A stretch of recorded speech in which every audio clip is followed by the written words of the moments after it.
അല്ല ഇതിപ്പോ സൗജന്യമായിട്ട് കെട്ടിടം വെച്ച് കൊടുക്കാന്നൊക്കെ പറഞ്ഞ ഞാനേ ഈ മാണിക്കുഞ്ഞിന് പകരം നവീൻ മോന്റെ കൂടെ ഉണ്ടായിരുന്നെങ്കിലേ ഒരിക്കലും ഇതിന് സമ്മതിക്കില്ലായിരുന്നു. എന്തിനാണ് നമുക്ക് ഈ പാഴ്ചെലവ്? അല്ല ഈ അനാഥ പിള്ളേരെന്ന് പറഞ്ഞ തന്തയും തള്ളയൊന്നും ഇല്ലാത്തവരല്ലേ?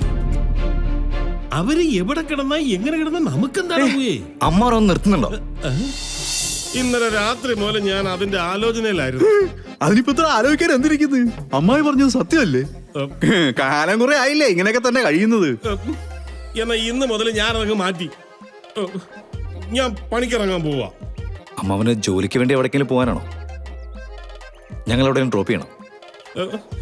എന്റെ പൊന്നു മോനെ നവീനെ, നിനക്ക് ഇത്രയും കൺസ്ട്രക്ഷൻസ് ഇത്രയും വർക്കും ഒക്കെ നടക്കുമ്പോ ഞാൻ പിന്നെ വേറെ എവിടെ ജോലി അന്വേഷിച്ചു പോണം? പിന്നെ എനിക്കാണെങ്കിൽ ഈ കെട്ടിടങ്ങളുടെ രൂപകൽപ്പനയിലും അതിന്റെ നോക്കി നടത്തിപ്പിലും ഒരു പ്രത്യേക കഴിവ് തന്നെ ഉണ്ട്. മേശപ്പുറത്ത് വിളമ്പി വെച്ചിരിക്കുന്ന ഭക്ഷണത്തിന്റെ കാര്യത്തിൽ നല്ല ക്ഷമതയുണ്ടെന്ന് ഞാൻ മനസ്സിലാക്കിയിട്ടുണ്ട്. പക്ഷെ ഈ കഴിവ് ഞാൻ കണ്ടിട്ടില്ല.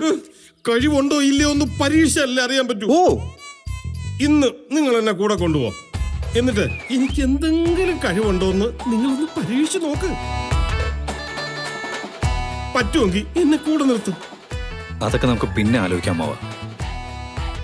ഇപ്പൊ ഞങ്ങൾക്ക് അത്യാവശ്യമായിട്ടൊരു സ്ഥലത്ത് പോകാനുണ്ട്. എന്റെ മോനെ, ഒരാളൊരു നല്ല കാര്യം പറയുമ്പോ അത് മുളയിലേ നുള്ളി കളയല്ലേടാ. ഇത്രയോ ആൾക്കാരെ, ഇത്രയോ അന്യ സംസ്ഥാന തൊഴിലാളികളെ നിങ്ങൾ പണിക്ക് നിർത്തുന്നു.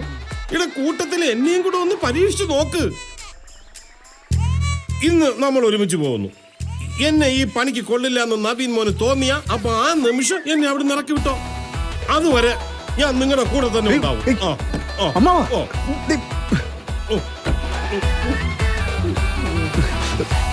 ഇത് വല്ലാതെ കുരിശായാലോ സാറേ?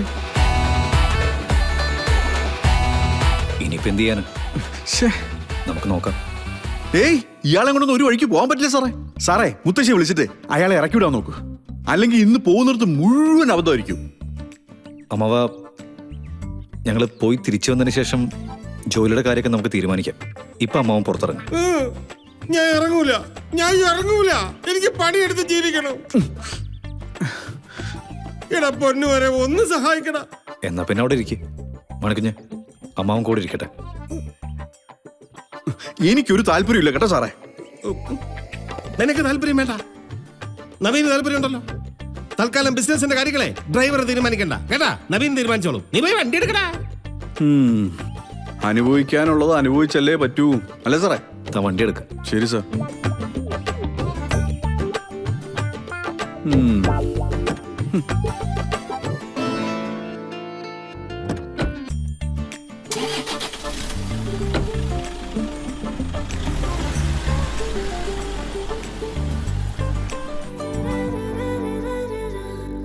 ഇതിപ്പോ എന്താ പെട്ടെന്ന് സേവാശ്രമത്തിലേക്ക് ഒരു പോക്ക്? അങ്ങനെ പെട്ടെന്ന് തീരുമാനിച്ചൊന്നുമല്ല. എല്ലാ വർഷവും എന്റെ പിറന്നാളിന് ഞാൻ ഏതെങ്കിലും ഒരു അനാഥാലയത്തിൽ പോവാറുള്ളതാ. ഇവിടെ ഇപ്പോ അന്വേഷിച്ചു നോക്കിയപ്പോഴാ സേവാശ്രമത്തിന്റെ കാര്യം അറിഞ്ഞത്. എങ്കിൽ പിന്നെ അങ്ങോട്ട് പോവാന്ന് കരുതി. അമ്പലങ്ങളിലെ നേർച്ച കൊടുക്കുന്നത് പോലെയാ അനാഥാലയങ്ങളിൽ പോകുന്നത് ചിലർക്കൊക്കെ.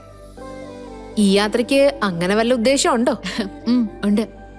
എനിക്കെന്റെ അച്ഛനെ തിരിച്ചു കിട്ടിയതല്ലേ. ഒരു കണക്കിന് പറഞ്ഞ എനിക്കെന്റെ അനാഥത്വം മാറിയ വർഷമല്ലേ.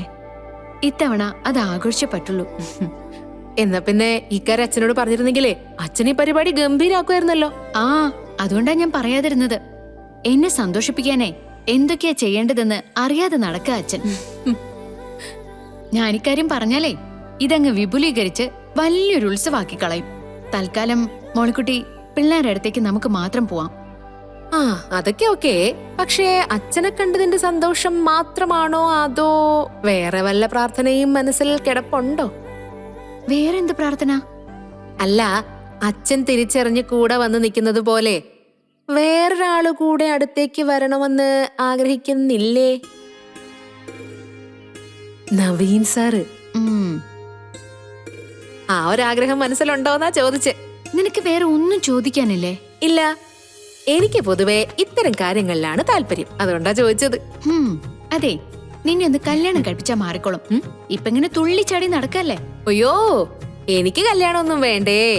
കൂടെ നടക്കുന്ന ഒരുത്തി കല്യാണം കഴിച്ചിട്ട് എന്താ അവസ്ഥയെന്ന് ഞാൻ കണ്ടതല്ലേ. പിന്നെ കിട്ടുന്ന സമയം മുഴുവൻ അയാളെ കുറിച്ച് ചിന്തിച്ചുകൊണ്ടിരിക്കണം. അയാളിപ്പോ നടക്കുമായിരിക്കോ, ഇരിക്കുമായിരിക്കോ, ഉറങ്ങുമായിരിക്കോ. പിന്നെ ഈ ഇടയ്ക്കിടയ്ക്കുള്ള സ്വപ്നം കാണല്, പരമ ബോറാ അതൊക്കെ. ആ അങ്ങനെ ബോറൊന്നുമല്ല.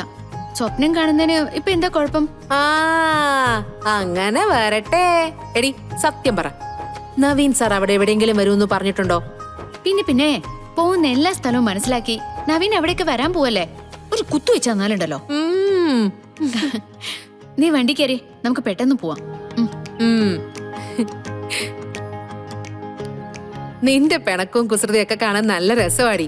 അതുകൊണ്ടാ ഞാൻ ഇടയ്ക്കിടയ്ക്ക് ഇങ്ങനെ പറയുന്നത്. എന്നാലേ ഞാൻ എപ്പോഴും നിന്നോട് പിണങ്ങിക്കൊണ്ടിരിക്കാം. അയ്യോ അതൊന്നും വേണ്ട. നീ അങ്ങനെ ഇടയ്ക്കിടയ്ക്ക് പിണങ്ങിയാലേ എനിക്കത് സഹിക്കാൻ പറ്റില്ല. ഇപ്പൊ ആകെയുള്ളൊരു ചങ്കാ നീ.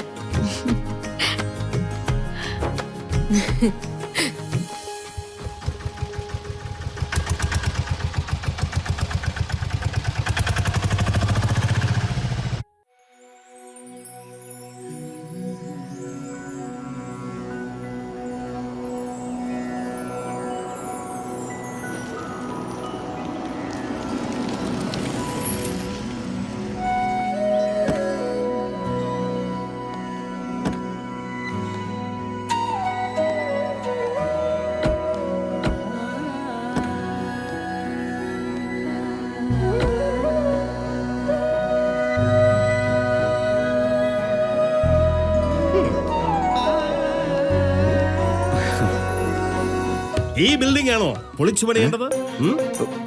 ബിൽഡിംഗ് പൊളിക്കണമെന്ന് ആരാ പറഞ്ഞു? ഇവിടെ പുതിയൊരു കെട്ടിടം വെക്കാനാ. അതെ, എന്ന് പറഞ്ഞ നവീൻ സാറ് സേവാശ്രമത്തിന് സൗജന്യമായി പണിത് കൊടുക്കുന്ന ഒരു കെട്ടിടം. സൗജന്യമായിട്ട് കെട്ടിടം പണിത് കൊടുക്കുന്നെന്നാ?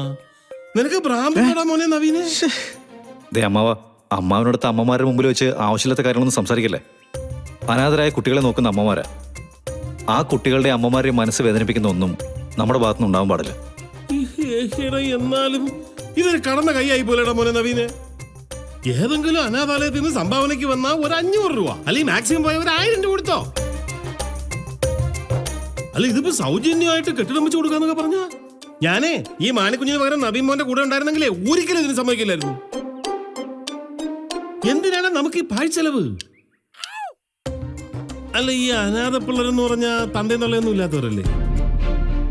അവര് എവിടെ കിടന്നാ എങ്ങനെ കിടന്നാ നമുക്കെന്താണ് പോയേ? അമ്മാരൊന്നും നിർത്തുന്നുണ്ടോ? ഓരോന്ന് പഠിക്കണം നോക്കണം എന്നൊക്കെ പറഞ്ഞ് കൂടെ വന്നാ പോരാ. ആദ്യം പഠിക്കേണ്ടത് മാന്യമായിട്ട് സംസാരിക്കാനാ. ഞാൻ പറഞ്ഞില്ലേ സാറേ, തുടക്കത്തിൽ തന്നെ ഇജാതി കല്ലുകടിയാണെങ്കിലേ ഇന്നൊരു ദിവസം ഇയാൾ തേക്കുമെന്ന് എനിക്ക് തോന്നുന്നില്ല. എന്റെ മോനെ ഞാനിപ്പോ എന്താ വേണ്ടത്? മിണ്ടാതെ നിക്കണം, അതല്ലേ? അങ്ങനെയല്ലേ വേണ്ടു? കണ്ടുപിടിച്ചാ പോരെ? എന്തിനാ മിണ്ടി പഠിക്കുന്നേ അല്ലേ?